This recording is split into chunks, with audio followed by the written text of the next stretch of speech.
नमस्कार, आप देख रहे हैं न्यूज स्ट्रीट। मैं हूं आपके साथ कल्पना। पेश करते हैं रात 10 बजे तक की बड़ी खबरें। सबसे पहले खबरें महानगर की। तृणमूल संसदीय बोर्ड की अध्यक्ष बनाई गई ममता बनर्जी अब राज्यसभा और लोकसभा में पार्टी का करेंगी मार्गदर्शन।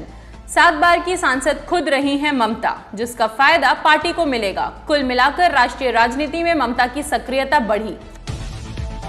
पश्चिम बंगाल की राजनीति का केंद्र बिंदु फिलहाल दिल्ली हो गया है। संसद के सत्र में शामिल होने के लिए जहां तृणमूल के राष्ट्रीय महासचिव अभिषेक बनर्जी दिल्ली गए हैं, वहीं अगले 2 दिनों में मुख्यमंत्री ममता बनर्जी भी दिल्ली जाने वाली हैं। हालांकि मुख्यमंत्री के इस बहुप्रतीक्षित दिल्ली सफर से पहले ही विपक्ष के नेता शुभेंदु अधिकारी दिल्ली पहुंच गए हैं। शुक्रवार को संसद में जाकर उन्होंने केंद्रीय गृह मंत्री अमित शाह से मुलाकात भी की।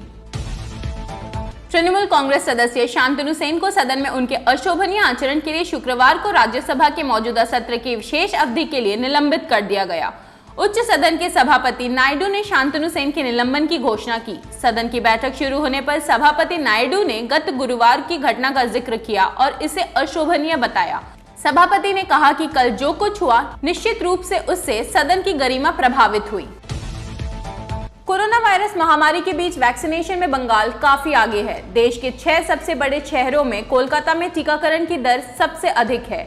ऐसा ही सर्वे में देखा जा रहा है। आंकड़ों के मुताबिक कोलकाता के 61.8% निवासियों को पहले ही कोरोना वायरस से बचाव के लिए पहली खुराक मिल चुकी है। इसके अलावा आबादी के 5वें हिस्से को दोहरी खुराक के साथ टीका लगाया गया है। इतने कम समय में टीकाकरण की यह दर देश के किसी अन्य शहर में बेजोड़ है। हालांकि 31% का अब भी सेकेंड डोज वैक्सीनेशन से दूर होना चिंता का विषय बना हुआ है।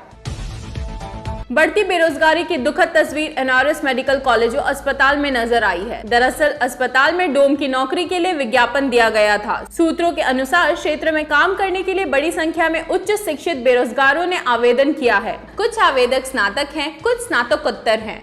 इसके अलावा सूत्रों की माने तो एक इंजीनियर ने भी इस पद पर आवेदन किया है। डोम के पद पर काम करने के लिए आवेदनों की इतनी बड़ी संख्या को देखकर अधिकारी स्वाभाविक रूप से हैरान हैं। जिलों से जुड़ी खबरों पर एक नजर। प्रदेश के मुख्यमंत्री के बारे में आपत्तिजनक पोस्ट करने के आरोप में बारासात अंचल के अशोकनगर थाने की पुलिस ने अभियुक्त 35 वर्षीय सुभाष मंडल को गिरफ्तार कर लिया है। गुरुवार की रात को ही स्थानीय तृणमूल कर्मियों ने अभियुक्त के विरुद्ध अशोकनगर थाने में जाकर शिकायत दर्ज करवाने के साथ ही थाने के सामने प्रदर्शन करते हुए अभियुक्त की गिरफ्तारी की मांग की थी। सेकेंड वेव के बाद अब तीसरा वेव भी लगातार धावा बोल रहा है। ऐसे में हावड़ा नगर निगम पूरे तरीके से तैयार है। इसलिए निगम की ओर से घर घर जाकर वैक्सीनेशन का कार्यक्रम किया जा रहा है। यह कार्यक्रम उन्हीं लोगों के घर में किया जा रहा है जो लोग बिस्तर पर हैं, बीमार हो या फिर वैक्सीनेशन सेंटर तक नहीं जा सकते हैं। पश्चिम बंगाल बोर्ड के हायर सेकेंडरी परीक्षा में मुर्शिदाबाद की एक मुस्लिम लड़की ने 500 में से 499 नंबर हासिल की है, जिससे वो टॉपर बन गई है। इसकी जानकारी देते हुए पश्चिम बंगाल उच्च माध्यमिक शिक्षा परिषद के अध्यक्ष महुआ दास ने कहा कि एक मुस्लिम लड़की टॉपर बनी है, लेकिन वे उसका नाम नहीं लेंगी। अब भाजपा ने इसे एक बड़ा मुद्दा बना दिया है और कहा है कि कोई टॉपर बना है तो उसकी काबिलियत पर बात होनी चाहिए, लेकिन उसके धर्म पर क्यों जोर दिया जा रहा है। मुर्शिदाबाद में महिला को छेड़ने का प्रतिवाद करने पर युवक की हत्या। घटना के बाद से इलाके में तनाव व्याप्त है। अब रुक करते हैं देश विदेश की खबरों की ओर। जापान की राजधानी टोक्यो में ओलंपिक 2020 का आखिरकार उद्घाटन हो गया।